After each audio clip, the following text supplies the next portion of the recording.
stream. And we should be live now, I think. Let me send out the tweet so that people know that we're live, because otherwise nobody's going to watch, which defeats the entire point. I'm going to tweet. Could film this and send it in. Mailed it to you. And I'm just checking to make sure that we're actually live. We are actually live. Cool. And we should be good to go, I think. Let me just make sure that we're actually live. I'm going to open Twitch. Or should I open Twitch or something else? Doesn't really matter, I guess. I'm going to open all of them. No, I'm going to check Twitch just to make sure that we're actually live. Because if I don't want to. I have a horrible fear of doing this one day, starting a stream, but then misclicking and clicking no, and I'm not, and then I talk about it with a really smart person for an hour, and nobody ever gets to hear about it. I mean, which would be fine, to be honest. Like that's not the worst outcome, but I just want to avoid that. Anyways, we're live. Yeah. Welcome to another episode of Live Stream Chats with Max. Today I have with me Peter. Peter is one of the creators of Redwood, which is really the hottest JavaScript framework of the hour, possibly to become the Rails. I'm going to put that under air quotes. The Rails of React. Peter, welcome to the show. Why don't you introduce yourself? Tell us a little bit about who you are, where you're from, what you do, and then we'll just go from there. Thanks, Max. I'm surprised you didn't take my recommendation of renaming your show to Maximum Exposure or Max Exposure. Yeah, that's true. I gotta actually give the show a name, and when I do, I will definitely keep that in mind. I just put it to vote. Yeah, I'm just doing these chats sort of randomly. So right now they don't even have any name. I just say that they're chats with Max, I guess. But I gotta give it a name. Anyways, let's talk about you. What do you do? Where are you from? Tell us about yourself. Cool. My name is Peter. I originate from South Africa, and right now I'm living in Berlin. I have been living here for 5 years. I'm a JavaScript and React developer. Previously, I've been an Objective-C and iOS developer, and before that Django, and before that PHP, and before that, I guess, no, there was no before that. That was it. So right now I'm working on Redwood.js, which is a full stack framework, and it's an end-to-end JavaScript framework. We're trying to make it so that you can deploy. It's edge ready. So what we mean by that is that you can deploy to CDNs that are close to where you are, even though that isn't the reality right now. That is the reality that we're building for. So like your API functions and your web content can be close to the user, to the end user. And that's really our goal, is to give you, the developer, a single language and a single way of building and integrating a bunch of technologies. Nice. So how did this all start? Why does Redwood exist now? How did it start out? So I'm working for a company called Chatterbug, and me and Tom picked up React.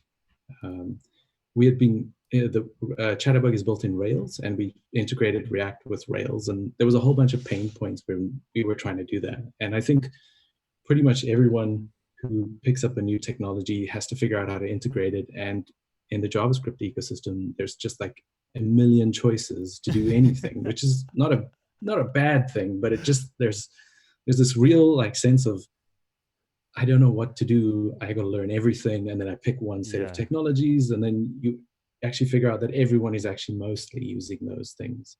So we picked a bunch of technologies that we really enjoyed using and that we felt was a good way of doing things. And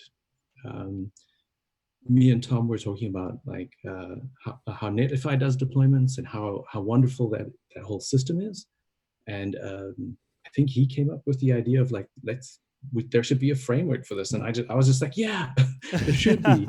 And before I knew it, we were building it. And I think it's sort of been in existence for about 1.5 years. And in the last year, it's been a much more serious effort. And it's Tom, Rob Cameron, David Price, and myself. And we're kind of like just trying to figure it out. And a whole bunch of great people from the community have also contributed.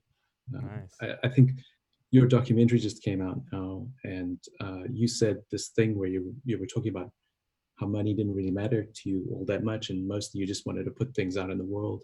And for me, this is the first time that I've seen, if you just put something out there, like, people don't actually really care about what it is, Yeah. um, what the quality of it is, or your perceived quality of it is. It's just like, there's some cool stuff in the world, and the response has been amazing. It's just been wonderful. I think it's open source is great. It's a Yeah, great way to do absolutely, things. absolutely. I'm glad that you feel the same thing. So you're building this framework that you've been sort of alluding to. What does it actually include? What are the technologies that you've chosen that you use, sort of in that, or that you sort of bundle nicely? I guess is that a good way of putting it? Do you bundle all of these technologies really nicely? Yeah, I think we sort of like use the term that we integrate all these technologies together, and the main set of technologies that we've picked is Prisma on the database side. It's a, I guess they have a, they call it a database query engine, and it gives you access to like Postgres and SQLite and all this other stuff. And they got a whole bunch of fancy tooling around migrations and like interacting with your database. And then we picked serverless functions Mm-hmm. as a way to speak to your database, and GraphQL on top of that. And on the client side, we have just React. We've got our own router, and the reason why we picked our own router, or why we wrote our own router, was because of the way the developer experience that we wanted to deliver. We tried a whole bunch of other routers, and they all worked really well. They're great pieces of software. Sorry, software. But we felt that we wanted to own that piece of the stack, and we're still improving that and making it better. And another piece of technology is something that we're calling cells, which is a declarative way of fetching data from the GraphQL side. Mm-hmm. So we've created this like end-to-end way of thinking about building a full stack application from your database through GraphQL to the client side. And wherever we find these integration points, we try to make it better. We try to add our own way of thinking into that, or just try to improve it. Yeah, hopefully we're not making it worse. I don't think so, based on the community response so far. Why don't you show us what Redwood actually looks like for people using it? Like, why don't you give us a small little demo? Sure, sure. I'm going to share my screen. Yeah. Okay, so the first thing I wanted to point out is that if you want stickers, Tom will ship them to you from anywhere in the world. I actually have something like, I have 80, so if you're in Berlin, I can send you some of these too, all the way from California. I've already got mine. Tom has already sent me some. You do? So yeah. Of Oh, course. amazing. I mean, I gotta get some stickers. I've got mine already. So I highly recommend getting some stickers. Yeah, please. And we have a community here, so please join the community and interact with us. And we actually we don't have a Slack or a real-time way of interacting with us, because we wanted to make sure that time zones weren't a problem and that anyone could participate. So I'm going to show off a Redwood app, and let me just drag this in here. So I'm going to boot it up. We have a command line CLI, so you run yarn redwood dev. This does three things. It starts an API server, or a serverless server, and I'll explain that a little bit deeper. It starts webpack and a DB server, which watches for changes in your database. Mm-hmm. Your database schema file, and then automatically applies them. So here's the directory structure of the to-do app, and let me just show you what it looks like real quick. So we picked port 8910, which I think is the nicest port in the world. It's easy to remember. So here's a typical to-do app. Like, eat cheese, make sausages. You can turn them on and off, and I'm going to show you what the structure of this app looks like. So at the moment, we have two sides. We have an API side and a web side. So right now, Redwood ships with ease, but we're going to give you the ability to target Express, Renderer, Express Main, React Native, because Nice. the feeling is that, like, this client and server model really works. The separation is quite clear, and it can work for any kind of target. So on the API side, we have this Prisma folder. which is definition. So here you see we have a model defined. It's got some columns in it, some types and stuff like that. Some metadata about how we generate the database and where it lives, and some migrations. So if you modify this table, you can run a migration and it will modify SQLite or Postgres, and you can apply those to your database when you run in production. Nice. We have this SRC directory, and inside here we have a functions folder. So the API side runs on port 8911. And if you go there, you'll see we have this thing says the following functions are available, and these are AWS Lambda functions. So you could go and create a new one. We'll just get these next to one another. Export a handler that returns something. They support asynchronous responses. So you have to return it as a body. Reload that. Then you have hello. Ooh, sorry. Don't know if you can. Oh. I fixed it. I gave the default thing a name. Yeah, exactly. I was about to say that. Perfect. So you can continue. You can create as many serverless functions as you want for your own purposes, but we give you this automatic one called GraphQL. And if you go there, you get GraphQL Playground. You can inspect your schema and run queries on it. Let's just run one here. Let's see, what was that called? Body. So you'll see, all right, there's eat cheese and make sausages and that kind of stuff. So we're connecting our schema to something called services, and I'll show you how this integration works. So in this GraphQL folder, we have a to-dos file. And here we define the schema that we want to expose to GraphQL, the GraphQL server. So here we have a type, and we have a bunch of queries. There's this service not implemented thing. I'll explain first what a service is, and then I'll explain why this error is happening. So here you'll see we just define the schema. There's no resolvers. There's nothing that's actually tying this together. And we decided to split this off into a place called services.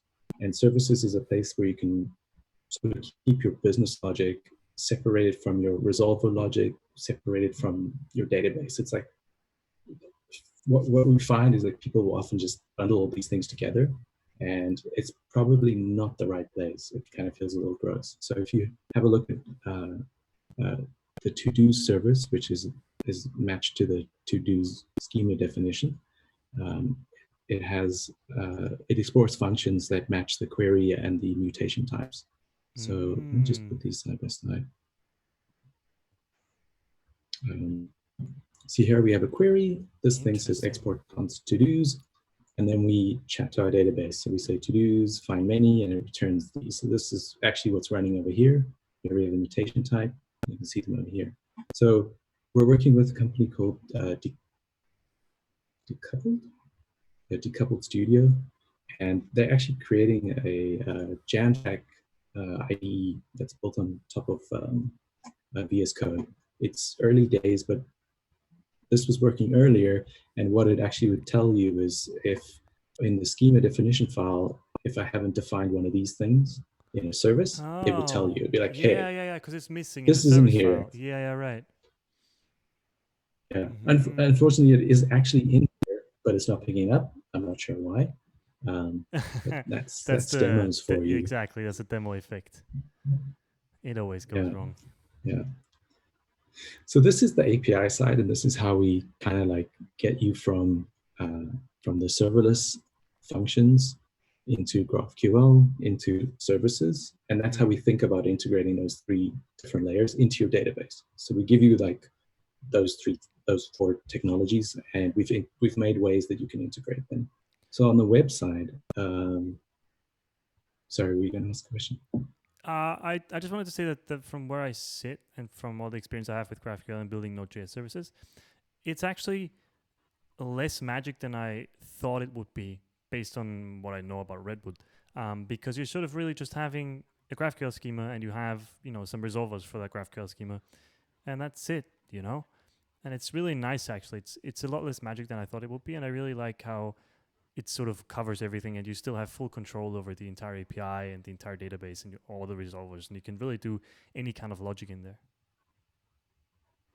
That's really nice to hear. I think we went back and forth between different sets of technologies that were like code first versus schema first, and um, it always just felt with the code first approach, it just felt like there was a decoupling of what we were trying to write as developers and what's happening. It felt like there was too much magic happening, and this feels like the right kind of way to do it.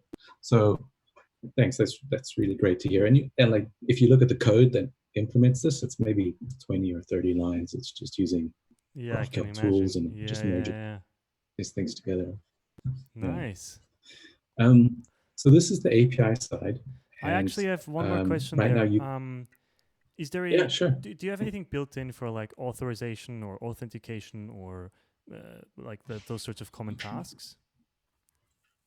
So right now we don't, but we are incredibly close to having a library available for people to do that. Nice.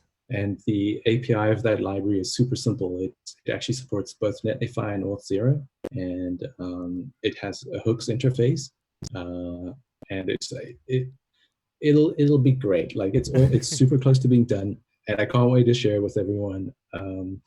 Yeah, and we hope to support sort of Firebase and like just a database backed Sure. authentication stack and things like Nice. that. Yeah. Super nice.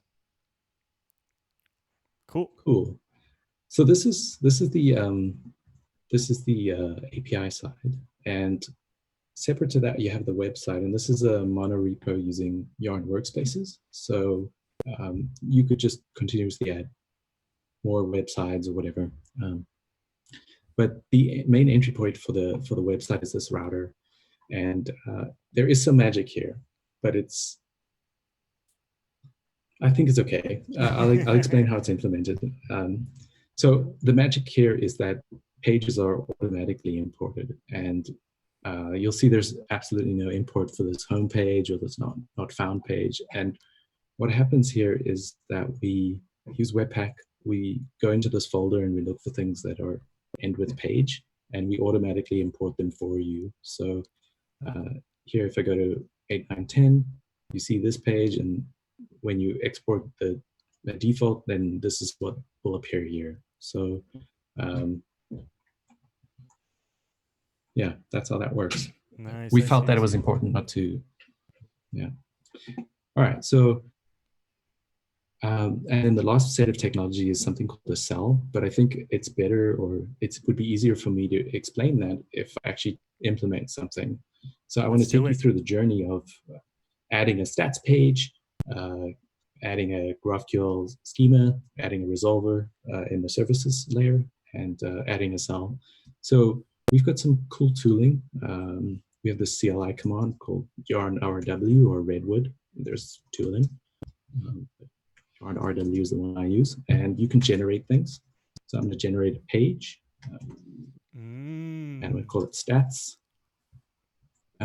So the decoupled Jamstack IDE thing that I mentioned earlier that isn't 100% working, they actually have integration with this specific file where there's like a little button where you can click on it and you can create a page. So this command that I just typed here, which is now going to generate this stats page thing, you can actually run it. You can run it from VS Code, and you can say Redwood generate. You can pick Yeah. like the different Oh, kinds of things. damn.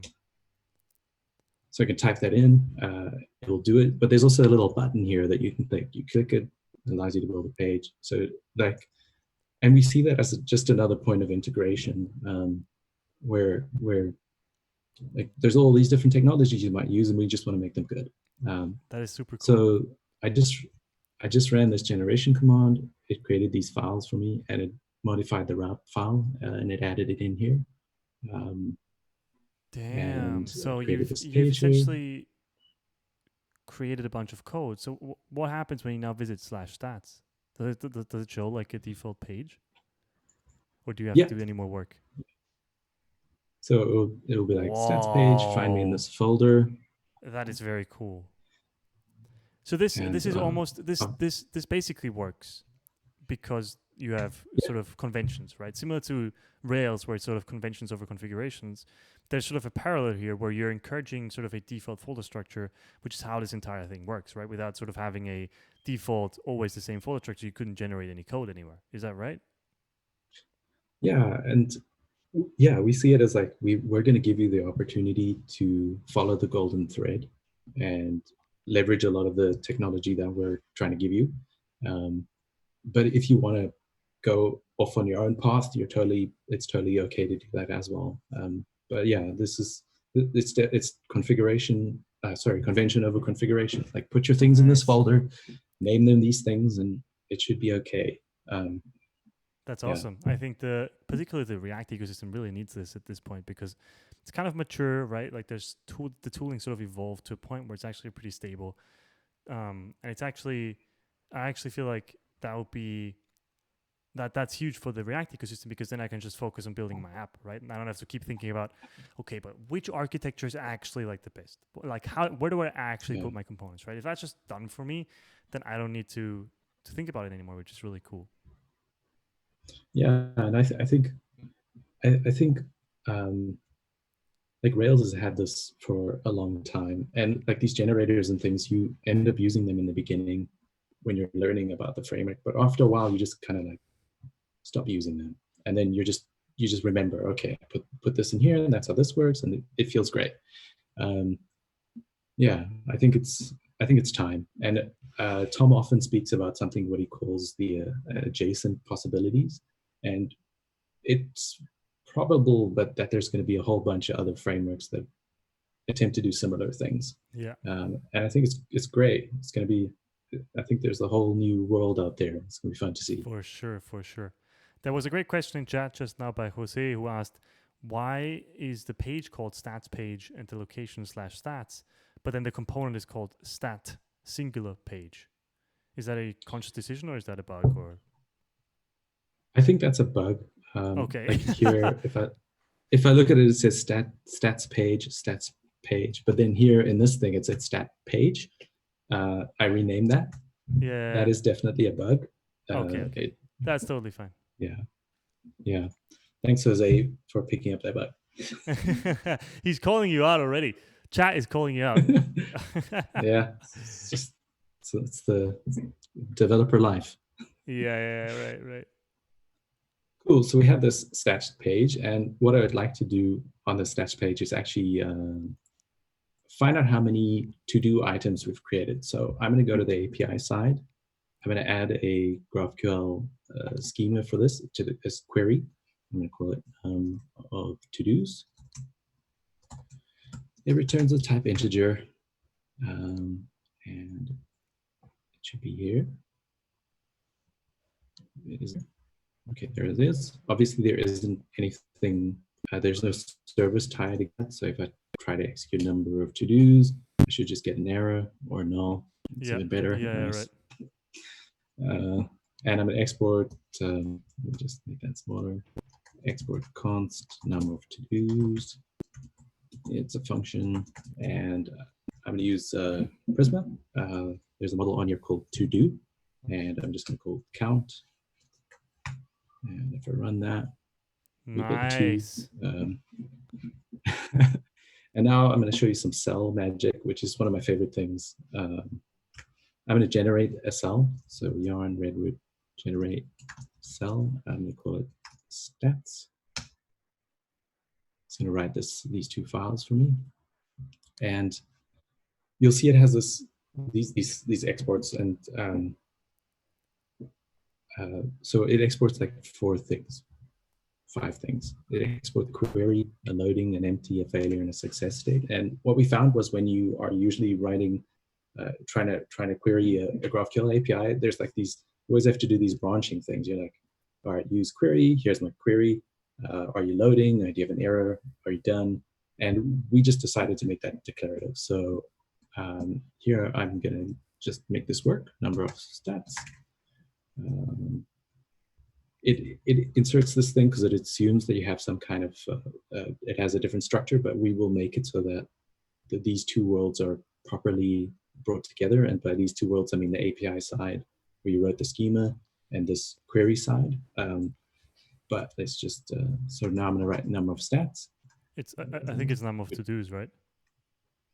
Oh, sorry, you're right. Thank you. Oh, no worries. Just to make sure that we're not getting any bugs. Basically, pair programming, right? Yeah, you're a fine pair programmer. Thank you, Max. Well, and Jose, right, so the chat is also giving us some pair programming help. So there you go. Perfect. This is how I actually love to do my job all day, every day. So if anyone wants to, actually, that sounds terrifying. I'm sweating profusely right now, and this is not how I want to do my job. No, you're fine. You're fine. All right, so I'm going to modify this stats page, and I'm going to import this cell. So it sticks it in a folder called components, and there's one called stats cell. And you'll notice that the folder and the component are named the same thing. We use something called directory named webpack plugin because I don't know if you've ever been in a situation where you have like 1,000 index.js files open, and you're like, God. So we were like, this is not how I want to live my life. I actually want to type stats page and get to the actual file or to do, I don't know what sure, stats cell. Yeah. So I'm going to import those, import the stats cell real quick. So import stats cell from src components stats cell, and I'm going to use it. Oh, and so the webpack plugin makes it so you don't have to import from statcell/statcell, but it sort of adds like a virtual index.js file, basically, right? Yeah, correct. And it's not without its problems. Like in the TypeScript world, we're finding that that's going to be difficult to do, but we'll figure it out. Like I think one of the things that Tom once mentioned to me was like, I proposed a problem to him. There was a problem, and I proposed a solution, and Tom was like, "That's a bit like the tail wagging the dog." And I think programmers, we see that all the time. We see a problem, and we immediately think of a solution, but maybe the problem and the solution, the problem didn't have to exist in the first place. Like, sure, TypeScript doesn't work with this thing, so do we take it all out? Because this is great. Like, let's rather just make it work. And with code, you can do anything, hopefully. So yeah, for sure. Maybe I'm okay. So there here I've imported the stats cell. Great question in chat where Jordy asked, within services you can use Prisma for DB stuff. Is it also possible to use the file system to generate static pages, for example? Trying to gauge if I'll rebuild my blog in this. Essentially, can you build a blog with Redwood? Is that a use case that is sort of easy to do? Assuming you just have a bunch of Markdown. Like imagine you're using like MDX or Markdown or whatever, right? You could do that, but we're really not the best place to do that. Like Gatsby is definitely the better place to do that. Yeah, we sort of think of it as more like if you're trying to build a product. Nice. Where you need to like write a lot of back-end logic that needs to connect to front-end logic or multiple clients or that kind of thing. That's where we kind of see ourselves being. Yeah. I actually really like that you have that focus, right? I actually really like that you're sort of focused on that specific use case because that enables a lot of optimizations and things that otherwise might not be possible at a higher level of abstraction. It's really cool. Yeah. Yeah. Thanks.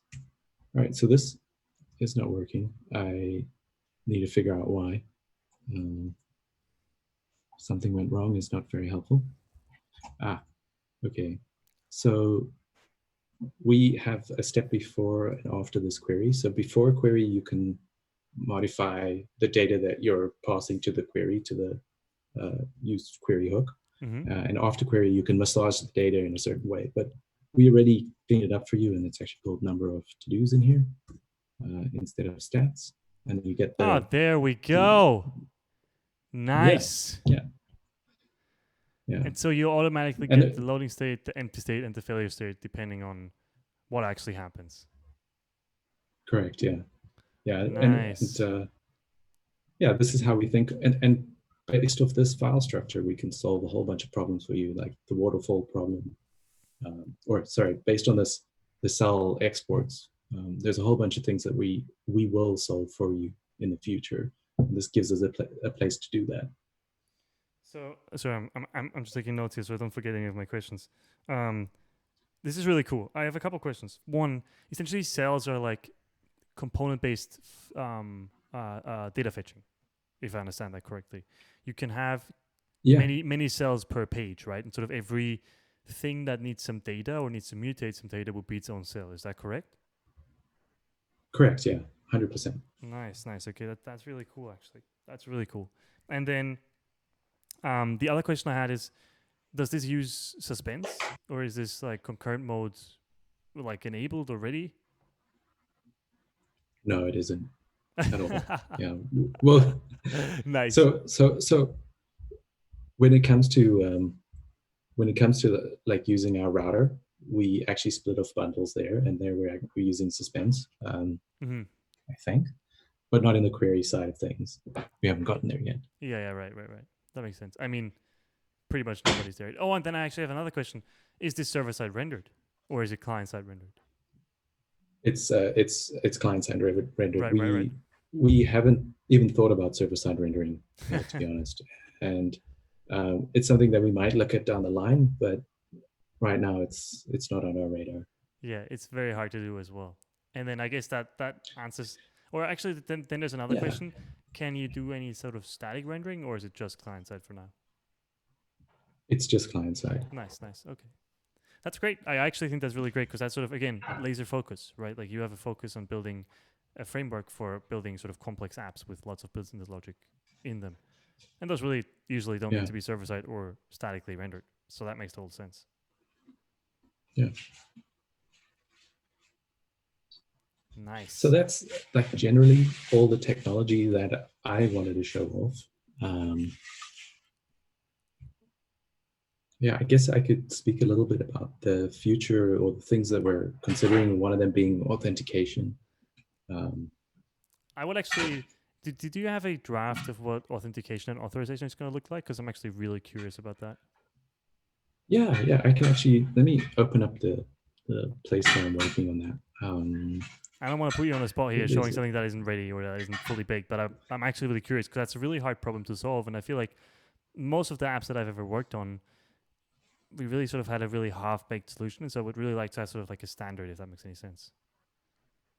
sure, cool. And I just to prefix this, I don't know if I've come up with the fully baked solution yet, For but sure. this is one that will work for Netlify and Auth0. Yeah. So I can get into how it works, like the technology behind it, but that might not be interesting. What I'd like to show you is how you as a user would use it. Um, Here's an example using Auth0. So Auth0 has a client that you can import from this SPA.js library. Yeah. You instantiate it. You wrap it in an Auth0 provider, Auth provider, which is the one that Redwood.js gives you. You pass in the client and you pass in the type. So at the moment, we support Netlify and Auth0.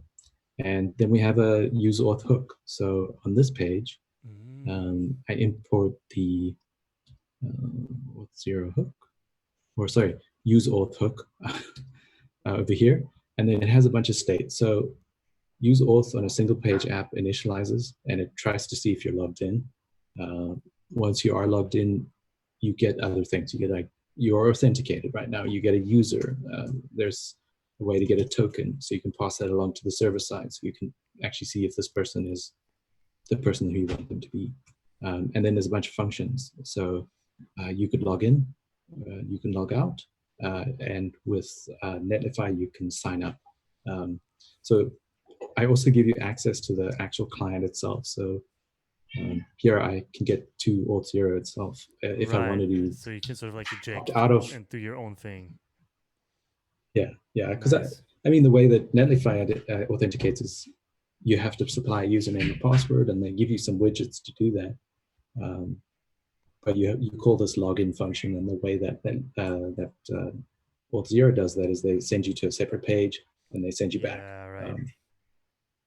Yeah, and the response from the Auth0 people have been amazing. They've actually offered to help on the PR, and hopefully they're going to take a look at everything and make sure that it's working in the correct way. Nice, that's awesome. This looks really great, actually, from a user perspective, at least. Really clean, really easy to integrate. And Yeah. how would I then access the user on the server? So if I'm in my GraphQL API, So how do I get the user data there? so that part isn't 100% spec'd out yet, but how I All right, imagine fair it would enough. work. Uh, we have this thing called Redwood provider, and here you can see I was actually testing it out. I was passing in a GraphQL config where you can supply the headers, and here I'm writing dog, but what I imagine you would do is you would give it the use auth hook. So you'd say use this one. Um, this Redwood provider would get the token from your use auth hook, and it would Yep. pass that along to your GraphQL queries. So and then you could on if you're hosting on Netlify, you actually get that token automatically. It's always there. And if you're using Netlify's authentication, if you're using Auth0, you have to pass it through. So it will be available if you come back here to the API side.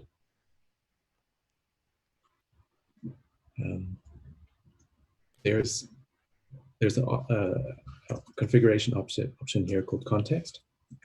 And inside context, there's something called event. And you can return along here. So you can say the user is actually event.headers.authorization, and you could talk to the database. You'd be like, all right, let me map this out. So I'm going to say, based on the authorization header, let me get a user, and then I can pass the user along, and it will be available in services then. So over here, there's the second object on services is the context. So you could extract the user from out here. Nice. Yeah. Makes a lot of sense. This part here isn't fully realized. It's super close, and it might change slightly from how I demoed it, but I think it won't be very dissimilar. Nice, that's awesome. That looks really great, actually. Really, like I said, I just really like having a standard for this, right? Because everybody sort of does authentication and authorization in their own way, and it always feels a little bit hacky, at least in my experience, in all of my apps. If you don't have somebody dedicated to work on it, it just feels sort of like you can easily forget it. But by making it built in, it's actually really easy to add, and hopefully really easy to just do right, basically. Yeah, it's kind of like a lot like CI. You do it once, and then it works for a very long time, and then for some reason it stops working, or you want to do it again. You have to relearn all that stuff. You're like, how does any of this work? Yeah. Yes. So hopefully this is a way that we can think about this, and it's not deeply integrated with Redwood itself. So you could import Redwood.js auth, and you could use these hooks yourself, like anyone could. And hopefully the community adds more. I'd love to see Firebase, and yeah, I'm really excited about that. Nice. This looks really great. I love this whole approach of having convention over configuration, but also just like a blessed way of doing things is such a boon, because then I can focus on building my app, and I don't have to worry about, okay, how do I actually do authentication in Node.js land in 2020, right? And how is that different from the last time I did? And where do I add my components? How do I structure my folders? What do I do with all of these, like my router? All these things should really just be a standard, right? And I really like this whole approach of making it really easy to do, so that you can move quicker as a developer, and you can sort of just do the things that you need to do without having to worry about all of the unnecessary craft around it. It's really great. Yeah, I think like I couldn't have said it better. And I think one of the technologies that was like really just amazing for me as a productivity boost, and like especially on my team, was Prettier. It's sort of like, oh yes, let's stop talking about this. I mean, I come from the era where I actually had to read like coding standards and guidelines at multiple companies. Like you get there and they're like, here's the Bible of how you write code here. And you're like, okay, you read this thing, and then if it doesn't conform, there'll be one or two guys on the team that would be like, hey, you didn't, that bracket goes below the line. You're like, oh, geez, really? I'm sorry. And that was like programming for a good solid maybe 3 or 4 years of Yeah, my yeah, life. yeah, for sure. And Prettier just took that all away. Like, and like, we all have opinions, but like, do they really matter? Like, we're actually just trying to build Exactly. products. Like, make the world. I'm not going to say. We're just trying to make stuff. You know? Yeah, yeah, for sure. That was honestly very great, very well put. Did you see this thing called? No, I forgot the name again.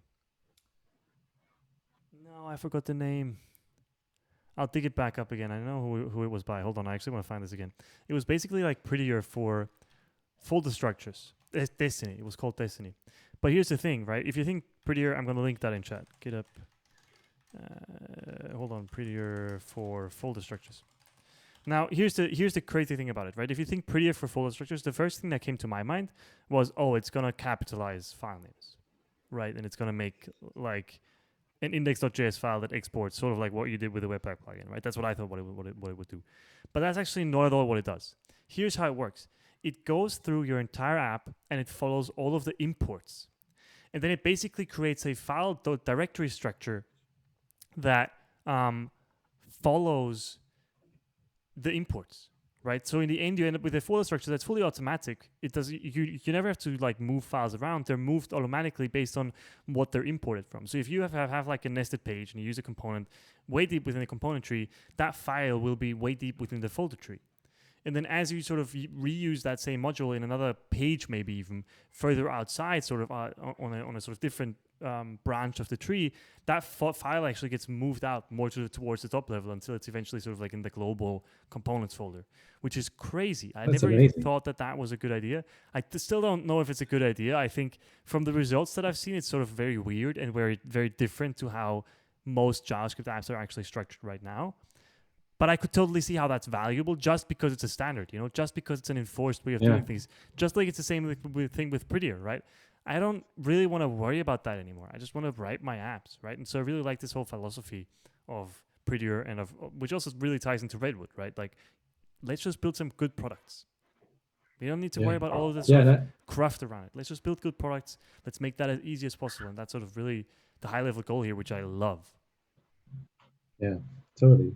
That Destiny sounds super interesting. And I think like we also have like this implied way of building things in React. It's like if this component uses this thing, it's a subcomponent and co-located near the component that's using it.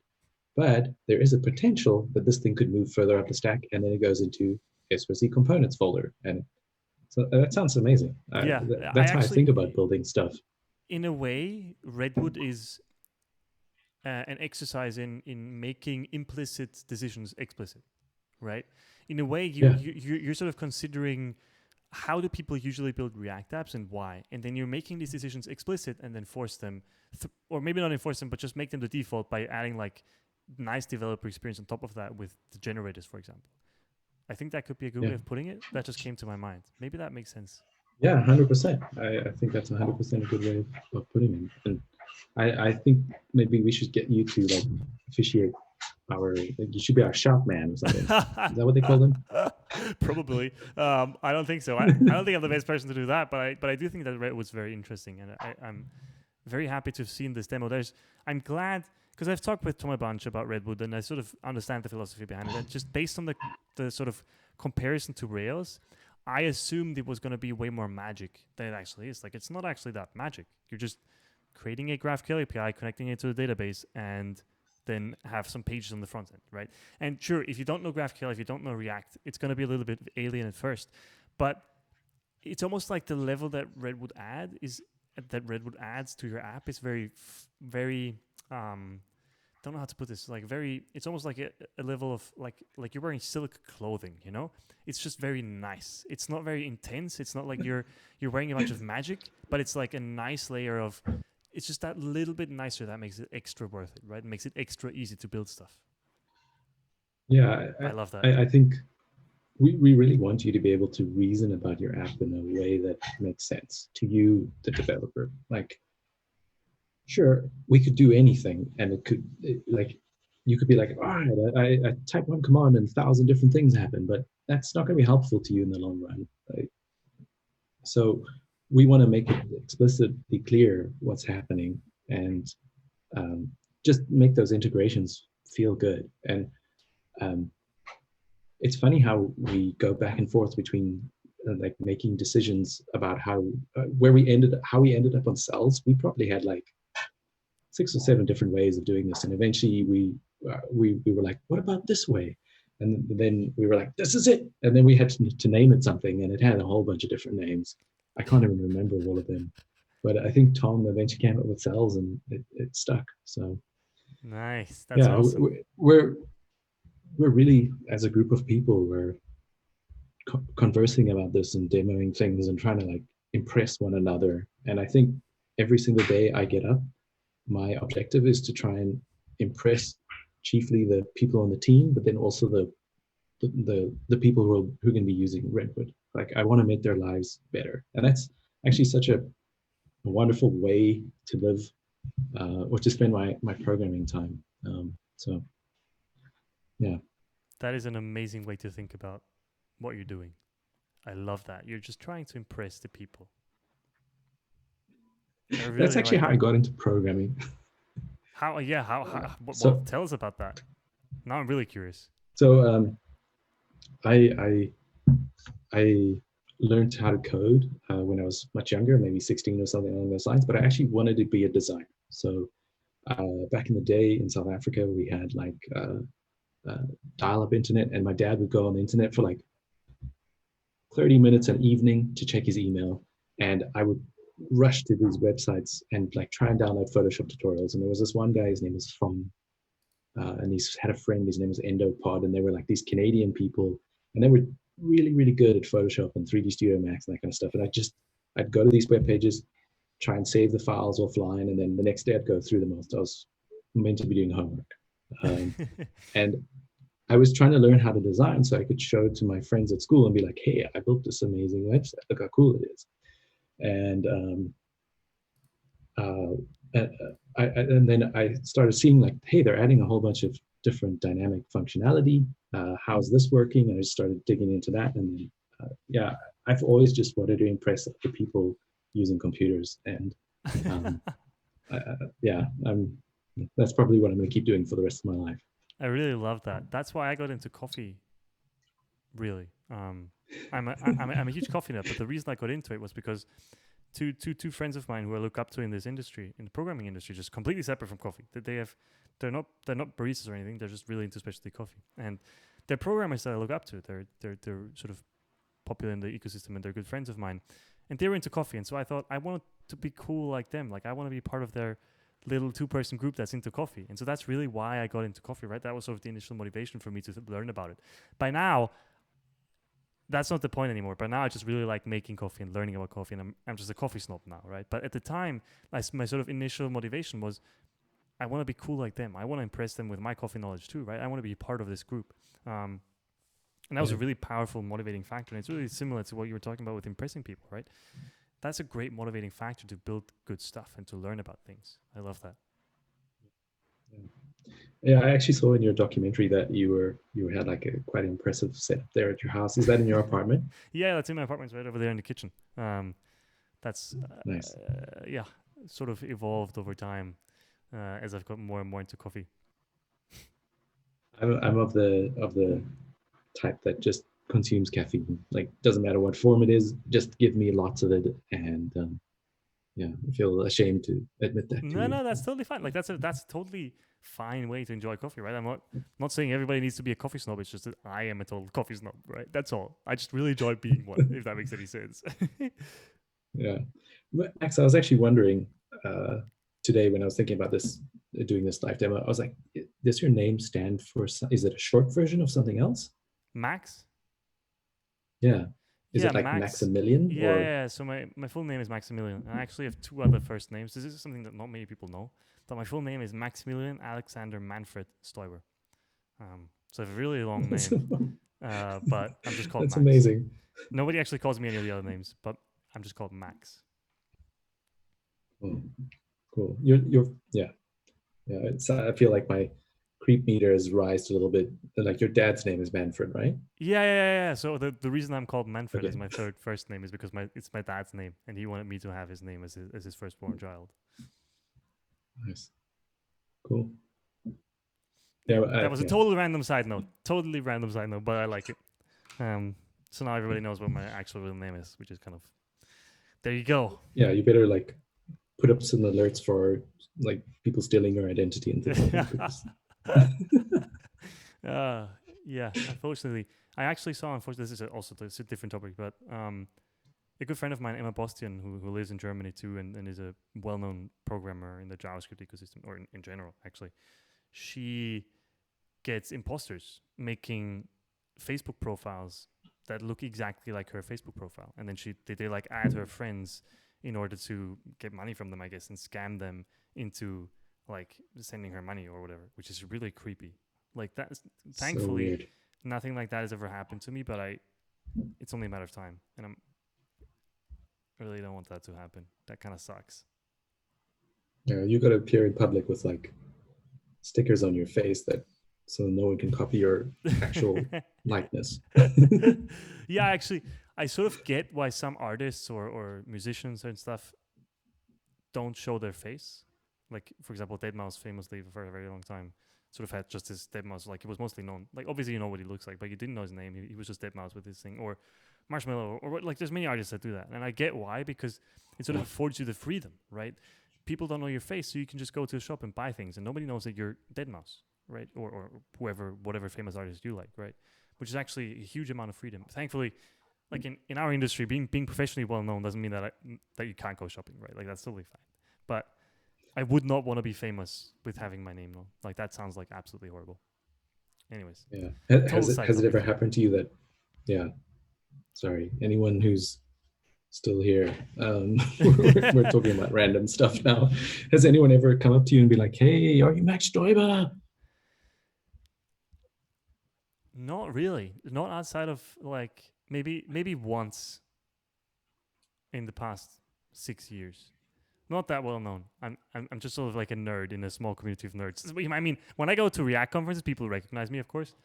But other than that, not really. Not like just randomly on the street. Thankfully, that would be.